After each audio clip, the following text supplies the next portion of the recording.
Hello, gentlemen. Good afternoon again. We are through already with chapter 1 of our course, the nature and relevance of research. And I hope that you will be able to define research in your own words, explain the different characteristics of research as a process, and identify and expound different ways of knowing things. Prove that research is the most valid way of gaining knowledge, explicate the different types of research and their use in actual research situation, and you'll be able to point out and discuss sequential steps in the research process. And let's move on with chapter 2 of the course titled Reviewing the Literature. Still, I am using the book of Carlito D. Garcia, Doctor of Education, on Developing Competencies in Research, a practical guide for students and instructors. Now, let's go to reviewing the literature. One of the preliminary steps that the research has to go through before undertaking a study is the review of literature and studies. In this chapter, we are going to focus on the mechanics of conducting the review of literature and the procedures in writing the presenting reviewed literature and studies. After studying this chapter, you will be able to explain the rationale behind the conduct of literature review before making a decision on what problems to study. Differentiate research literature from conceptual literature. Identify the different requisites for doing the review of literature. Also, you have to list down and discuss the different guidelines that have to be observed in doing the review of literature, and observe the guidelines in writing one's review of literature and the proposed research topic, and recognize the different ways of presenting the review of literature in the research proposal, and finally, to demonstrate competence in preparing the research abstract of the completed study in your field of specialization. That is why, gentlemen, we had already discussed and choose the topic to be conduct our to be the focus of our study, and we'll be disseminating the topic um, per group, and as we go along with our study, I will be requiring everyone to research, look for previous study or related let on the topic that you are going to conduct.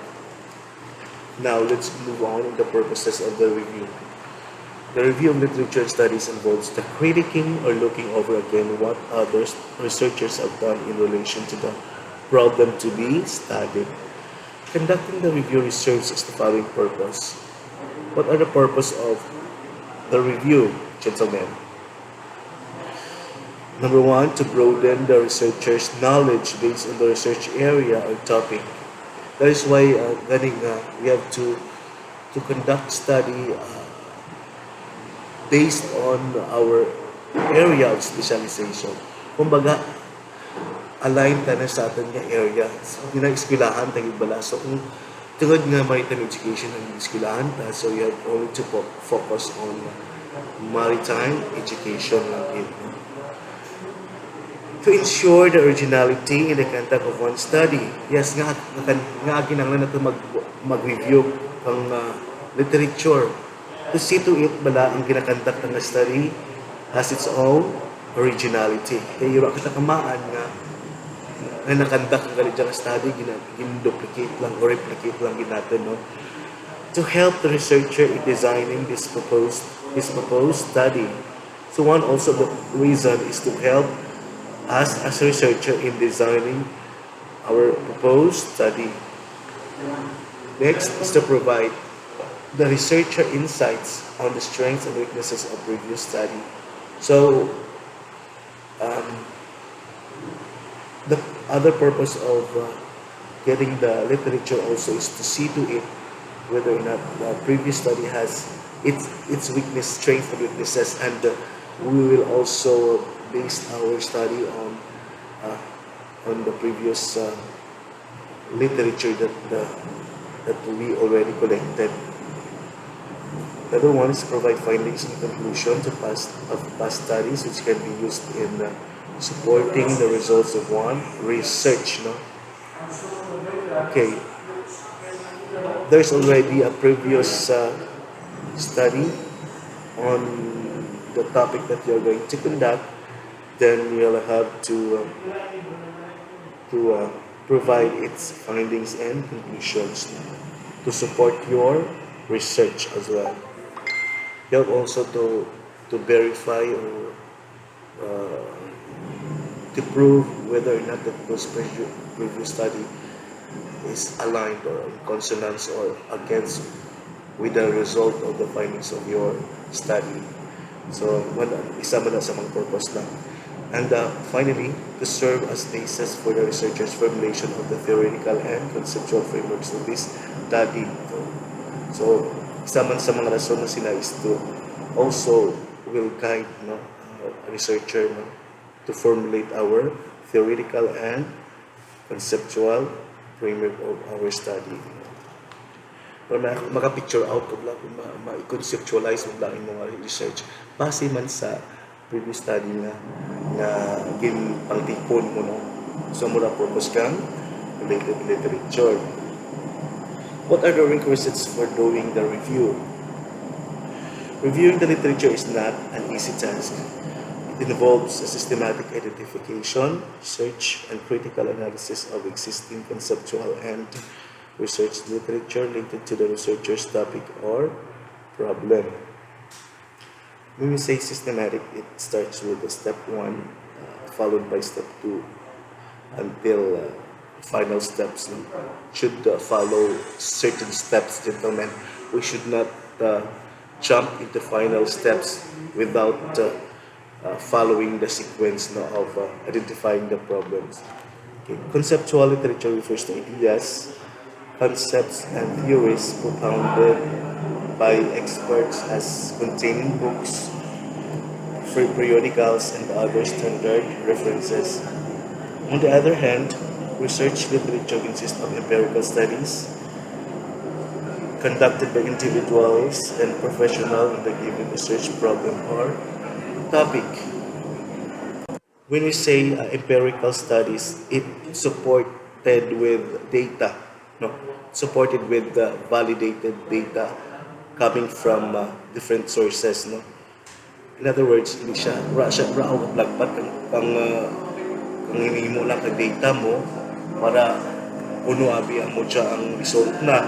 No, there should be triangulation. Kumbaga, triangulation, bulaan mo ang source ng information, paan mo sa data. Ang example, how about the status of Fisher Fox. So when we say Fisher Fox, so we can triangulate, and get data from organization where the Fisher Fox belongs. Also, direct information from the Fisher Fox themselves, and how can we validate that? Okay, by getting the idea or the data from BFAR, Bureau of Fisheries Aquatic Resources, because ang VFAR agency muna siya ang nag-collect ng data, depending on the number of Fisher Fox registered on a certain areas. Okay. So there are 3 basic requirements for doing the review according to Ardalis 1992. There should be patience, persistence, and industry. A good knowledge of library techniques, tools and skills, PIN and 3x5 index card, and the knowledge of the internet. So, being a researcher, you should possess all of these qualities. It doesn't mean ginakaw sa academics. Doesn't mean di ka kumaan mag-research. No. So, we have, as a researcher, you should possess those qualities. Patience, persistence, sige lang, industry. So, because he has to spend time spotting books, no? You should possess patience attitude, no? May pagkapasensyoso ka kung magbuwal ka ka mga previous studies nga dyan. Kaya it involves actually looking books, no? Different books na nga kuhaan mo sa data mo. You can go to different libraries with certain universities, different universities as well.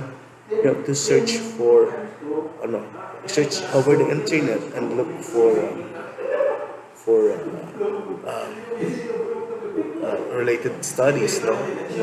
Basta make sure lang reliable ang source kang information kung ano sang research, no? Na mag-support yung mga study. Imagine yourself, no, looking for related literature on different journals, books, thesis, labing ano, natambak sa library, kagaya dissertations, research projects needed in completing the review of literature. So, you should acquire all of these qualities. A researcher likewise need a pin and 3x5 index card.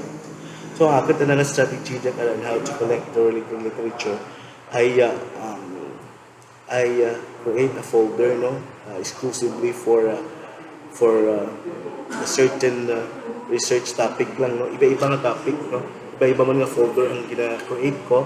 Pag every time nga mag-search ako over the internet, I have this quality lang kasi pagkapasensyoso lang siguro ako. So that's why nagiging mahal ko man, naging successful ako sa research na I publish a lot of researches na. So, that's why dapat may pagpasensyoso kita. Kung during your free time bala, search ka mo sa internet, kung pang-tipon ka mo kung mga related literature na hindi siya outdated din sa men. So, it should be, 5 years younger. Kumbaga, it was published 5 years ago. Na gina-discourage, na gina-consider na mga old researchers, mga obsolete na mga study. The use of the internet is also one of the requisite skills that the researcher has to equip himself with. Through the internet, he can readily locate materials which cannot be found in the library. So it's very advantage on the part of a researcher if he has already the background in surfing the internet, because just click away lang actually looking all the references over the internet. Mas dasig ka na kung mas accessible online. Okay, let's proceed to the guidelines in doing the review. So there are some guidelines that you as researcher have to consider when doing the review of related literature and studies. Notable among these guidelines are the following. So take note of the following guidelines now in doing the review. So your next activity, you have to look into related literature over the internet or in the library or other sources on the topic related to your research lang, no? Mula na siya, related lang sa research, no? For example, when you say COVID-19, the impact of COVID-19, so related lang sa impact of COVID-19 nga, related literature. So, and you have to go over the materials you have at home or in your own library. Research ka mo sa internet o kung sa library, no? Na may similar or same topic, no, about your research. Search for existing literature in your college library or learning resource center. So kung may internet ka sa balay nyo, mas advantage sa part mo. You don't need to go to other places, no? So I suggest that one of the reliable source of getting this related literature, mga website like sign in ka mo, no? Samtang college pa lang ka mo, you have to sign in with this reliable source like ResearchGate, no? And Google Scholar, no? Google Scholar, type nyo ang Google Scholar sa Google, you will direct your concern to the Google Scholar. Dasig dyan, damo dyan ka na ang mga research nga makita ninyo. Next, prepare a working bibliography. Record all vital details concerning the books and researches you are to include in the working bibliography, like author, copyright date, title, publisher, place of publication, and the like. So, kaya importante ni siya, no? You have to take note of the following details, no? Kaya, it should be no, reflected in your reference, no? I-cite nyo sila. Take as many as review literature, and it should be reflected in the references of your research, no? Don't forget to cite, to take note of the following details. Next, examine each material listed in your working bibliography. Decide which of those included in it shall be considered in the actual review of literature and studies. So, i-ano pa natin na siya, no? I-look into, review all the related literature na ginpang-collect nyo, kung sa diin dito ka to ang pili natin ma-cite na ma-include sa inyo nga research. Record important details of what you have reviewed on the 3x5 index card. So for me, medyo di ako comfortable magamit yung 3x5 index card. So ang kinahimo ko, gina-compile ko na through file na sa laptop ko. Kaya nag-create ako sa backup sila na gina-store ko sa USB na, para makurap ang laptop, may backup siya. No? Okay, let's move on to writing the review. After completing the processes cited above, you are now ready to write the review. In this regard, consider the following guidelines in identifying by LEDI 2005. The text of the review should be brief and to the point, meaning you cannot copy all the details appeared on the previous article. All you have to do is to paraphrase or rewrite only those important points. No? To ensure brevity and conciseness, you have to summarize or paraphrase important point, avoid direct quotation of the author's ideas. So, bawal gid ang mag-copy-paste. No? Those articles na na-publish na already recorded na ang mga nakasulat sa nga research. That's why kung i-copy-paste mo na siya, automatically your paper will be ma-plagiarize siya, no? Kumbaga gin-copy mo ang work ng iba, so di na siya pwede, bawal ang plagiarism sa paging kang article. You can only paraphrase and summarize the important point.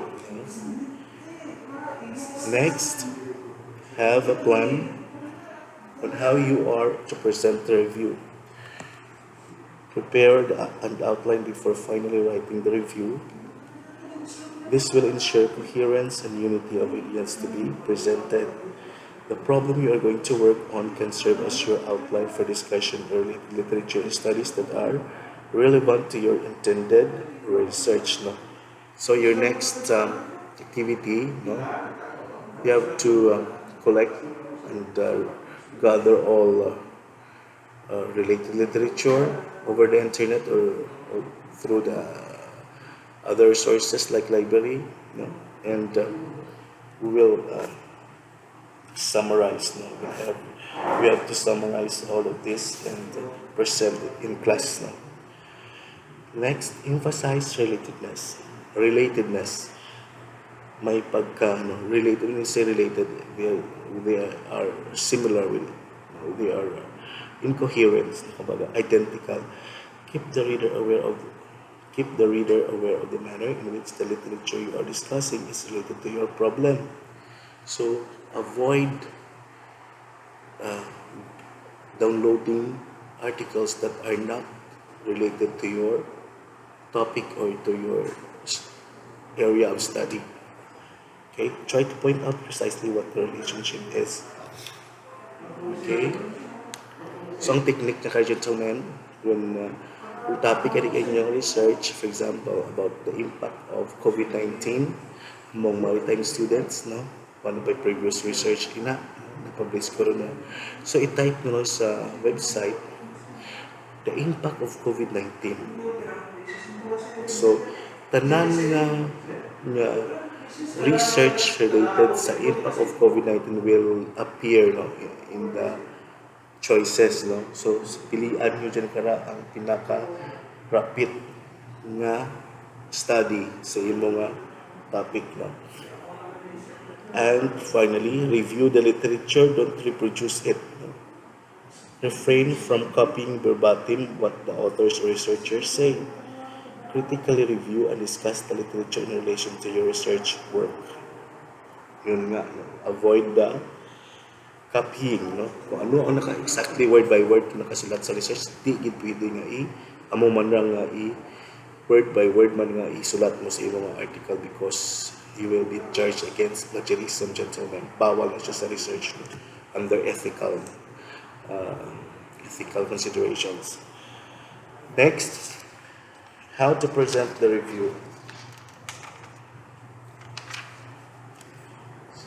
So there are three ways of presenting the review, namely chronological approach, thematic or variable factor approach, and country of origin approach. Okay. In chronological approach, literature and studies are presented according to the year when they were written. When using this approach, the review can be presented following the outline below. So meaning, when under the chronological approach, nagabase na ang year where the research published, no, from previous to the latest date of publication. So, but the outline should be followed. Introduction. There should be an introduction, recent literature and studies, and the list recent literature and studies. And the last part should be a synthesis of the review. Synthesis kung mga summary lang siya. Summary of the review. Whereas in the thematic or variable approach, literature and studies with the same findings or themes are grouped together. When using this approach, research and conceptual literature can be presented following the outside below. Kumbaga, under sa thematic or variable approach, kung pareho ang result, no, similar results will be or should be grouped in one variable or should be grouped together, and those results na similar muna sila i-group tandaan pag i-separate ang those na hindi di siya belong sa isang group i-grupo ta na sa isa di na belong ta na, no? And it's how it should be outlined. Introduction, literature and studies on variable 1. For example, under the variable 1, agree na in consonance with the study. On the other one, variable 2, opposite or contradicting on the study. And the last one, synthesis of the review. In the country of origin approach, literature studies are categorized by the country where they come or they came from. No? When using this, in most colleges and universities in the Philippines, most skin is popularly used. This skin, when using this model, literature studies can be presented based on the following outline. Introduction, foreign literature studies, local literature studies, synthesis of the study. Yun. For example, kung may mga research gani na published within the Philippines lang, so i-group tayo na lang within the Philippines. So it should be categorized as local studies or local literature and studies. So kung once yung article na natipon mo na related sa mga research na kuha mo or na download mo alin or na published sa guwa kang Pilipinas, so i-grupo ka lang as foreign literature and studies. Okay? That's how it should be a group. No? A close examination of the above suggested guidelines reveals that the three approaches share something in common, of course. Whether the approach is chronological, thematic, or country of origin, an introduction and synthesis are needed. It is in the introduction where you have to make your reader aware of how you are going to present the reviewed literature and studies. On the other hand, it is in the synthesis of the review where you have to stress the uniqueness of your study vis-a-vis the literature and study you included in the review. Any more clarifications? If none, let's move on in the preparing the research abstract. Yes, have you heard it right? Preparing the research abstract. An abstract is a summary that contains the relevant information from a research report according to specified categories. Summary, when we say summary, baga, dyan na tanan, kompleto Ricardo's dyan, daw ano mo siya, call out mo siya sa kabilugan, amuro na. Once a researcher reads the abstract, ma-picture out ng researcher ang kung ano ang purpose ng imong study, ano ang findings ka study mo, ano ang natabo, ano ang implication ng imong study. Diyan na maano na lagi mabalaan na rin kung ano ang what's the result of what's going on with your study mo.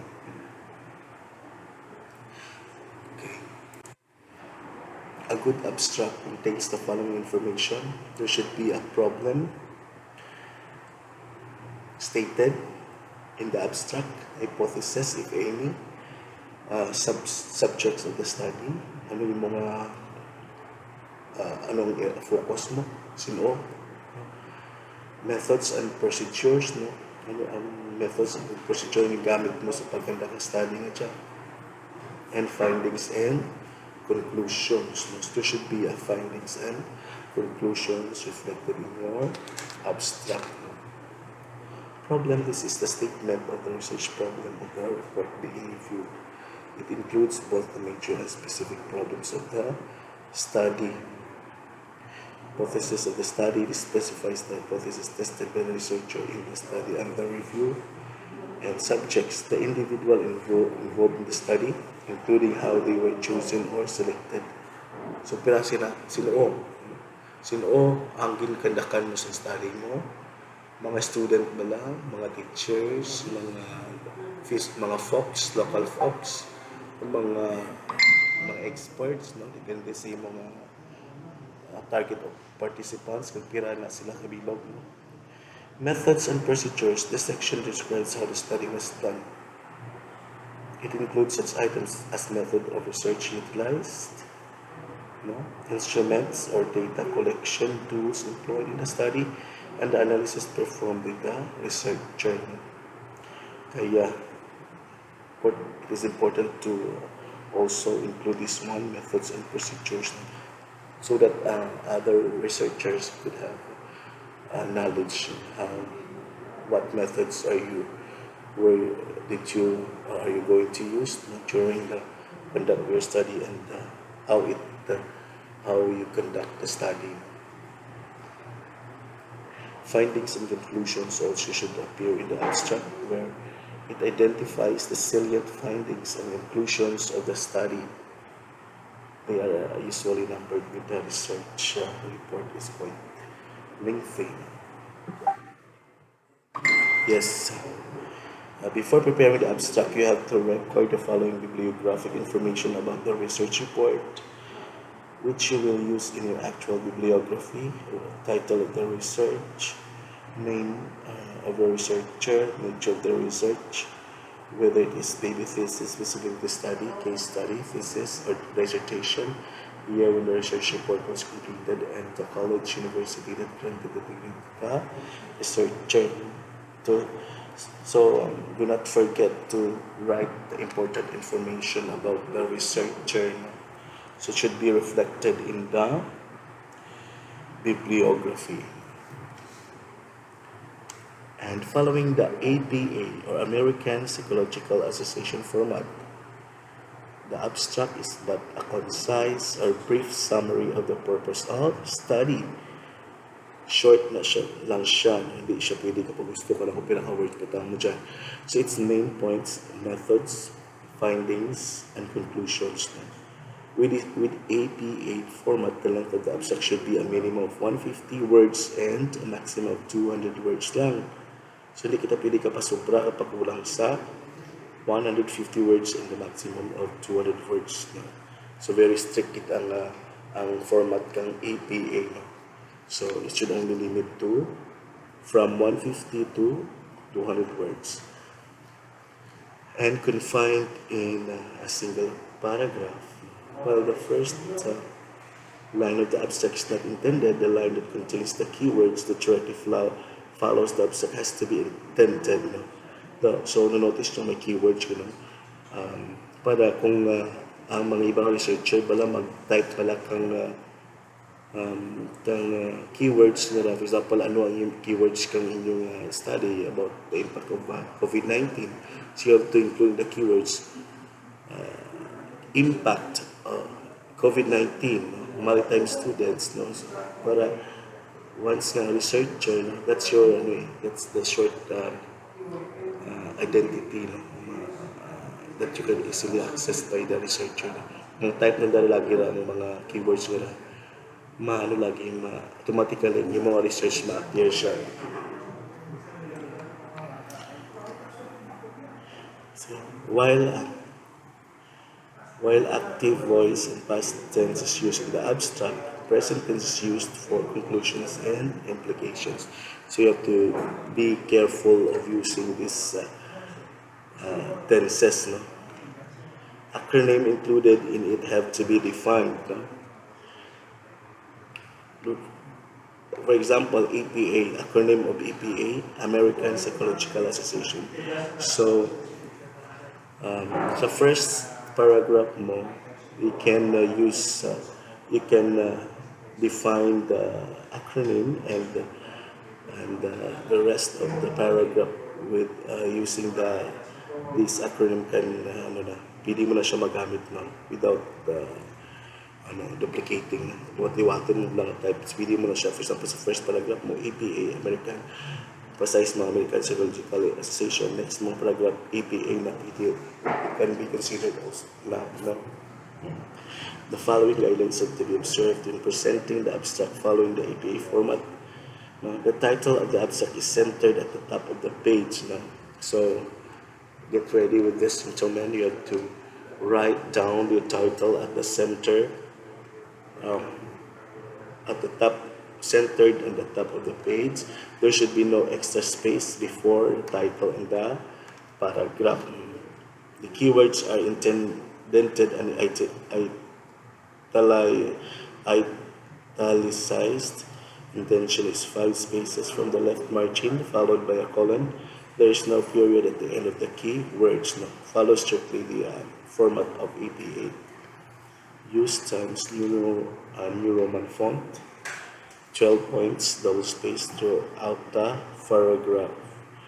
Below is the extract of the thesis written and defended by Garcia 2015 following the APA format. So, as you can see on the screen, the sample of the abstract of the thesis following the format, APA format.